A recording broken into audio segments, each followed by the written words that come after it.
नमस्कार प्रिय दर्शकों, आपके अपने चैनल टेक्नो मिरर में आपका हार्दिक स्वागत है। यह मंच केवल एक कहानी कहने का जरिया नहीं है, बल्कि हमारी संस्कृति, हमारी परंपराओं और हमारी मान्यताओं को जीवित रखने का एक प्रयास है। हम आपके लिए चुन चुनकर सबसे अद्भुत, रहस्यमयी और प्रेरणादायक कहानियां लाते हैं। लेकिन दोस्तों, इस सफर को आगे बढ़ाने के लिए हमें आपकी मदद की जरूरत है। अगर हमारी कहानियों ने आपके दिल को छुआ है, आपको एक नया दृष्टिकोण दिया है या आपके समय को मूल्यवान बनाया है, तो कृपया हमें सपोर्ट करें। इस वीडियो को लाइक करें, क्योंकि आपका एक लाइक हमें प्रेरित करता है। शेयर करें इस वीडियो को, ताकि हमारे संदेश और कहानियां हर उस व्यक्ति तक पहुंचें जो इनसे प्रेरणा ले सकता है। कमेंट करके हमें बताएं कि हमारी कहानियां आपको कैसी लगती हैं। आपकी राय हमें और बेहतर बनाने में मदद करती है। और सबसे जरूरी, चैनल को सब्सक्राइब करें। यह आपका एक क्लिक हमारे साथ इस यात्रा को जारी रखने की शक्ति देता है। आपके प्यार और समर्थन के बिना यह सफर अधूरा है। तो आइए साथ मिलकर इसे एक नई ऊंचाई तक पहुंचाएं। जय श्री कृष्ण। प्रहलादस्य वंशजस् बलिः धर्मपथानुग नित्यम सत्यम ददात्येष लोके ख्यातो महीपति। बहुत समय पहले असुर जाति में एक ऐसा शासक जन्मा जिसने धर्म, सत्य और दान के माध्यम से अपनी एक अमिट छाप छोड़ी। यह कहानी है राजा बलि की, जिनका जन्म असुरों के महान राजा विरोचन और उनकी पत्नी विंध्यावली के यहां हुआ। राजा बलि बचपन से ही अलग थे। वे जितने पराक्रमी थे, उतने ही विनम्र और जिज्ञासु भी। उनके दादा प्रहलाद, जो भगवान विष्णु के परम भक्त थे, नए बलि को धर्म, सत्य और भक्ति का महत्व समझाया। हे पुत्र, सत्य ही राजा का सबसे बड़ा धर्म है। प्रजा की भलाई के लिए जो कार्य करता है, वही सच्चा शासक कहलाता है। बलि ने बचपन से ही इन शिक्षाओं को अपने जीवन में उतारा। वे दिन रात अपने दादा के चरणों में बैठकर पौराणिक कथाएं सुनते और धर्म का अर्थ समझते। युवावस्था में बलि को उनके गुरु शुक्राचार्य के पास शिक्षा के लिए भेजा गया। शुक्राचार्य ने उन्हें राजनीति, युद्ध कला और वेदों का ज्ञान दिया। वे कहते थे, अर्थ, राजा को शास्त्र, ज्ञान और शस्त्र, युद्ध कला दोनों में पारंगत होना चाहिए। बलि ने अपनी शिक्षा में उत्कृष्टता प्राप्त की। वे केवल एक योद्धा नहीं थे, बल्कि एक गहन विचारक और रणनीतिकार भी थे। उनके गुरु ने उन्हें न केवल असुर जाति के उत्थान का मार्ग दिखाया, बल्कि यह भी सिखाया कि दान और धर्म से बड़ी कोई शक्ति नहीं। जब बलि ने अपनी शिक्षा पूरी की, तो असुर साम्राज्य संकट में था। देवताओं के राजा इंद्र ने असुरों पर आक्रमण कर उन्हें पराजित कर दिया था। बलि ने अपने पिता विरोचन से कहा, पिताश्री, अब समय आ गया है कि असुर जाति का पुनः उत्थान हो। मैं आपकी सेना का नेतृत्व करूंगा और हमारे साम्राज्य की रक्षा करूंगा।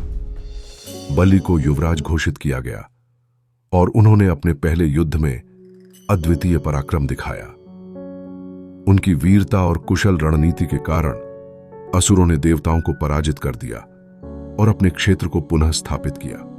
इस प्रकार बलि ने अपनी योग्यता और पराक्रम से न केवल असुरों का सम्मान अर्जित किया, बल्कि यह भी दिखाया कि सच्चा नेता वही है जो अपनी प्रजा के हित में सोचता है। दानं बलं च धर्मस्य सत्यमेव हि रक्षितम्। यत्र राजा धर्मनिष्ठः तत्र श्रीः सदा स्थिता। अर्थ, दान और बल धर्म के मुख्य आधार हैं। जहां राजा धर्मनिष्ठ होता है, वहां सदा लक्ष्मी, संपन्नता निवास करती है। राजा बलि के शासनकाल की शुरुआत असुर साम्राज्य के लिए एक स्वर्णिम युग थी। बलि ने अपनी प्रजा की भलाई के लिए कई योजनाएं बनाई। वे न केवल एक शक्तिशाली योद्धा थे, बल्कि एक सच्चे धर्म के अनुयायी भी थे। बलि ने अपने शासनकाल में यह सुनिश्चित किया कि उनकी प्रजा सुखी और संतुष्ट रहे। वे प्रत्येक दिन दरबार में अपनी प्रजा की समस्याएं सुनते और उन्हें तुरंत हल करते। उनकी प्रसिद्धि केवल असुरों तक ही सीमित नहीं थी। देवताओं के क्षेत्र तक भी उनके धर्म और दानवीरता की चर्चा होने लगी। बलि का मानना था कि दान करना राजा का सबसे बड़ा कर्तव्य है। वे कहते थे, दानं राजा धर्मस्य मूलम। दान ही धर्म का मूल है। बलि ने अपने राज्य में प्रतिदिन अन्नदान और वस्त्रदान का आयोजन किया। हर पूर्णिमा के दिन वे खुले दरबार में आकर यह घोषणा करते, जो भी इस दरबार में आए उसे खाली हाथ नहीं लौटाया जाएगा। एक दिन एक गरीब ब्राह्मण राजा बलि के दरबार में पहुंचा। उसने बलि से अपनी निर्धनता की कहानी सुनाई और मदद की गुहार लगाई। बलि ने उस ब्राह्मण से कहा, हे मुनिवर, आप जो चाहें मुझसे मांग सकते हैं। ब्राह्मण ने कहा, मुझे केवल इतना चाहिए कि मैं अपने परिवार का भरण पोषण कर सकूं। राजा बलि ने ब्राह्मण को न केवल अन्न और धन दिया, बल्कि एक छोटा सा गांव भी उपहार स्वरूप दिया।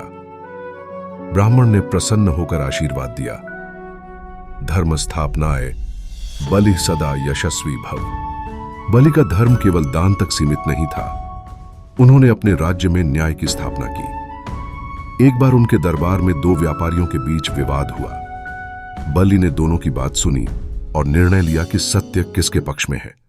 उनका न्याय इतना निष्पक्ष था कि वे देवताओं के लिए भी आदर्श बन गए। बलि की धर्मनिष्ठा और दानशीलता के कारण उनकी प्रजा उन्हें भगवान का रूप मानती थी। लोग कहते थे, बलि असुराणाम स्वर्गस्य द्वारम। बलि असुरों के लिए स्वर्ग का द्वार है। राजा बलि ने धर्म और दान के माध्यम से अपनी पहचान बनाई। उनके शासनकाल में असुर साम्राज्य ने न केवल भौतिक रूप से प्रगति की, बल्कि आध्यात्मिक रूप से भी एक नई ऊंचाई पर पहुंचा बैठी। सत्यम धर्मम च दानम च यस्य राजा सदा रथे, तन लोकाः पूजयन्त्येव तम देवाः नमन्त्यपि।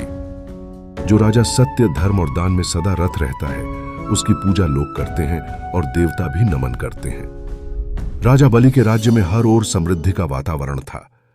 उनके धर्म और दान के आदर्शों ने उन्हें असुरों के बीच ही नहीं, बल्कि समस्त ब्रह्मांड में एक विशिष्ट स्थान दिलाया। हालांकि यह देवताओं के राजा इंद्र के लिए चिंता का विषय बन गया। इंद्र ने अपने दरबार में कहा, यदि बलि इसी प्रकार दान और धर्म का पालन करते रहे तो एक दिन असुरों का राज्य स्वर्ग से भी श्रेष्ठ हो जाएगा। हमें कुछ करना होगा। देवताओं ने इंद्र के साथ मिलकर बलि की शक्ति को कम करने का उपाय ढूंढने के लिए एक सभा आयोजित की। सभा में ब्रह्मस्पति ने कहा, बलि के पास अब केवल शक्ति नहीं, बल्कि धर्म और प्रजा का प्रेम भी है। उसे परास्त करना आसान नहीं है। हमें उससे लड़ने के बजाय उसकी शक्ति का अंत करने के लिए भगवान विष्णु की सहायता लेनी चाहिए। इंद्र को यह विचार उचित लगा और उन्होंने भगवान विष्णु से सहायता की प्रार्थना की। इस बीच राजा बलि ने देवताओं से अपनी प्रजा की रक्षा के लिए घोर तपस्या शुरू की। उन्होंने भगवान ब्रह्मा को प्रसन्न किया और उनसे अमृता का वरदान मांगा। ब्रह्मा ने बलि से कहा, हे बलि, तुम्हारी तपस्या से प्रसन्न होकर मैं तुम्हें यह वरदान देता हूं कि जब तक तुम धर्म के मार्ग पर रहोगे, कोई भी तुम्हें पराजित नहीं कर सकेगा। बलि ने इस वरदान के साथ असुर साम्राज्य को और मजबूत किया। अब वे केवल एक शासक नहीं, बल्कि देवताओं के लिए भी चुनौती बन गए थे। इंद्र ने शुक्राचार्य से भी सहायता मांगी, लेकिन शुक्राचार्य बलि के गुरु होने के नाते देवताओं की सहायता करने से मना कर दिया। इंद्र ने अब देवर्षि नारद से मिलकर एक योजना बनाई। नारद मुनि ने बलि से कहा, हे राजन, यदि आप वास्तव में महान दानवीर हैं, तो अपनी प्रसिद्धि को और बढ़ाने के लिए यज्ञ का आयोजन करें। इस यज्ञ से आपकी कीर्ति त्रिलोक में फैलेगी। बलि ने यह सुझाव स्वीकार कर लिया और एक भव्य यज्ञ का आयोजन किया। बलि के यज्ञ की खबर देवताओं तक पहुंची। उन्होंने इसे अपनी योजना को सफल बनाने का अवसर माना। इंद्र ने भगवान विष्णु से निवेदन किया कि वे वामन अवतार लेकर बलि से भिक्षा मांगे। अब भगवान विष्णु स्वयं इस कहानी का हिस्सा बनने वाले थे। वामनो ब्रह्म रूपेण बलिंच धर्मपथानुगम भिक्षा लभ्य धृतम धर्मम रक्षितुं सुरलोकजम। भगवान वामन ब्रह्म रूप में बलि के धर्म की परीक्षा लेने और देवताओं की रक्षा करने अवतरित हुए। यदा धर्मः बलाद्देव ह्यधर्मस्य पथम व्रजेत तदा धर्म रक्षणाय विष्णुर्वामन रूप धृतः। अर्थ, जब धर्म अधर्म की ओर बढ़ने लगे, तब धर्म की रक्षा के लिए विष्णु वामन रूप में प्रकट होते हैं। राजा बलि के यज्ञ का आयोजन पूरे असुर साम्राज्य में उत्साह और उल्लास के साथ हो रहा था। यज्ञशाला को सोने और रत्नों से सजाया गया था। बलि ने घोषणा की थी कि यज्ञ के दौरान जो कोई भी कुछ मांगेगा, उसे निराश नहीं किया जाएगा। इस भव्य आयोजन की चर्चा त्रिलोक में फैल गई। देवताओं ने इसे एक संकेत के रूप में देखा कि बलि सब की अब उनके स्वर्गलोक पर अधिकार करने की योजना बना रहा है। देवताओं की प्रार्थना पर भगवान विष्णु ने कहा, बलि एक धर्मनिष्ठ राजा है, परंतु उसकी शक्ति और प्रसिद्धि से संतुलन बिगड़ रहा है। उसे मार्गदर्शन की आवश्यकता है। मैं वामन रूप धारण करके उसे धर्म के सच्चे मार्ग पर वापस लाऊंगा। भगवान ने अपने वामन अवतार का रूप लिया, एक छोटे कद के ब्राह्मण बालक का। उनका तेज और दिव्यता इतनी प्रखर थी कि उन्हें देखकर हर कोई मोहित हो जाता। यज्ञ की अंतिम चरण में जब बलि सभी आगंतुकों को दान दे रहे थे, वामन भगवान वहां पहुंचे। उन्होंने मंत्रों से गूंजती यज्ञशाला में प्रवेश किया। उनकी चमक ऐसी थी कि सभी उपस्थित जन विस्मित रह गए। राजा बलि ने उनका स्वागत करते हुए कहा, हे ब्राह्मण देव, आप कौन हैं? आपकी उपस्थिति इस यज्ञ को और भी पवित्र बना रही है। कृपया बताइए, मैं आपकी क्या सेवा कर सकता हूं? वामन भगवान ने कोमल स्वर में उत्तर दिया, हे महाबली, मैं एक तपस्वी ब्राह्मण हूं। मैंने सुना है कि आप सबसे बड़े दानवीर हैं। मैं आपसे केवल 3 पग भूमि की याचना करने आया हूं। वामन की बात सुनकर बलि ने तुरंत सहमति दे दी, लेकिन तभी उनके गुरु शुक्राचार्य ने उन्हें रोका। शुक्राचार्य ने चेतावनी दी, हे बलि, यह कोई साधारण ब्राह्मण नहीं है, यह स्वयं भगवान विष्णु हैं। वे तुम्हारी परीक्षा लेने आए हैं। यदि तुमने उन्हें यह दान दिया तो तुम्हारा साम्राज्य नष्ट हो जाएगा। लेकिन बलि ने उत्तर दिया, गुरुदेव, यदि यह भगवान विष्णु है तो मुझे और प्रसन्नता होगी। यदि भगवान स्वयं मुझसे कुछ मांगने आए हैं तो यह मेरे लिए सम्मान की बात है। मैं उन्हें निराश नहीं कर सकता। बलि ने वामन भगवान से कहा, हे ब्राह्मण देव, मैं आपको 3 पग भूमि दान करता हूं। आप अपनी इच्छा पूरी करें। वामन भगवान मुस्कुराए और बोले, राजा बलि, तुम्हारे इस दान के लिए त्रिलोक में तुम्हारी कीर्ति सदा बनी रहेगी।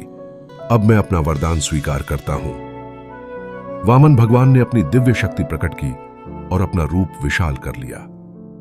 उनका पहला पग स्वर्ग तक पहुंचा, दूसरा पाताल तक, तीसरे पग के लिए कोई स्थान शेष नहीं रहा। बलि ने विनम्रता से अपना सिर झुकाया और कहा, हे प्रभु, मेरा तीसरा पग मेरे सिर पर रखकर इसे पवित्र करें। जैसे ही वामन भगवान ने अपना विराट रूप धारण किया और पूरे ब्रह्मांड को अपने चरणों से मापा, समस्त देवगण और असुर भय और विस्मय से भर गए। उनकी शक्ति और दिव्यता असीम थी। जब वामन भगवान ने बलि से तीसरे पग की भूमि मांगी तो बलि ने अपने गुरु शुक्राचार्य और अपनी प्रजा के विरोध को नजरअंदाज करते हुए अपना सिर झुका दिया। बलि ने कहा, हे प्रभु, आपने मेरा सब कुछ ले लिया। अब यह शरीर और यह जीवन भी आपका है। मेरे सिर पर अपना तीसरा पग रखकर मुझे मोक्ष प्रदान करें। भगवान वामन ने बलि के इस त्याग और भक्ति को देखकर कहा, हे बलि, तुमने सच्चे अर्थों में धर्म का पालन किया है। तुम्हारा यह दान त्रिलोक में अद्वितीय रहेगा। अब मैं तुम्हें एक अनोखा वरदान देता हूं।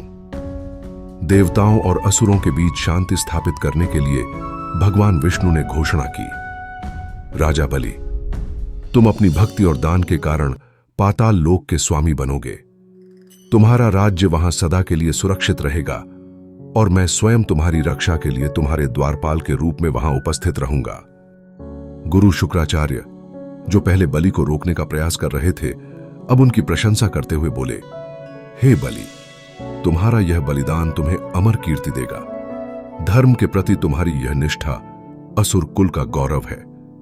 बलि ने उत्तर दिया, गुरुदेव, मैंने केवल अपना धर्म निभाया है। भगवान विष्णु के प्रति मेरा समर्पण मुझे और अधिक कृतार्थ कर गया। बलि के इस त्याग ने उनकी प्रजा को भी गहराई से प्रभावित किया। यज्ञशाला में उपस्थित सभी लोग राजा बलि की प्रशंसा करने लगे।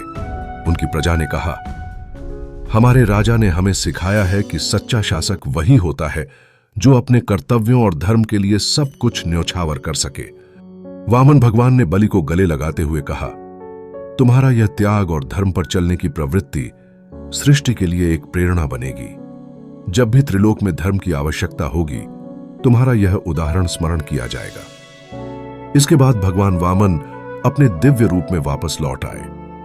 राजा बलि को उनका स्थान पाताल लोक में दिया गया, जहां वे समृद्धि और संतोष के साथ शासन करने लगे। धर्मम बलिन समर्प्यते विष्णोः चरणयोः सदा, सत्यम शीलम च भक्तिश्च बलि अमरम करिष्यति। धर्म और भक्ति से युक्त बलि का नाम सदा अमर रहेगा। राजा बलि ने पाताल लोक में अपना शासन आरंभ किया। उनके राज्य में असुर और अन्य जीव जंतु सुख शांति से रहने लगे।